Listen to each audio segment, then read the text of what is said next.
அஸ்ஸலாமு அலைக்கும். இப்போ முட்டை பொரியல் எப்படி செய்கிறதுன்னு பார்க்கலாம். ஒரு வெங்காயத்தை எடுத்து பொடி பொடியாக நறுக்கிக்கோங்க. அப்புறம் ஒரு சின்ன தக்காளி எடுத்து குட்டி நறுக்கி வச்சுக்கோங்க. இப்போ நம்ம கடையில் எண்ணெய் ஊற்றி சூடு பண்ணி வச்சுருக்கோம். நல்ல கருவேப்பிலை போட்டு நல்லா பொரிஞ்சதும் அந்த வெங்காயத்தை எடுத்து போட்டு நல்லா பொன்னிறமாக வதக்கணும்.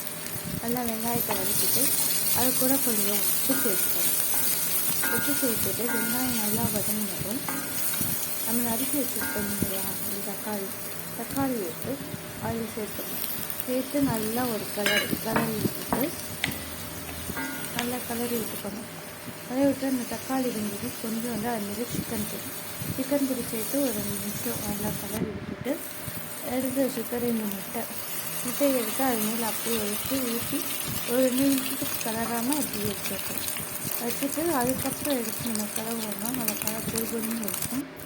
நல்லா சூப்பரான ஒரு முட்டை பொரியல் ரெடி ஆகிடும்.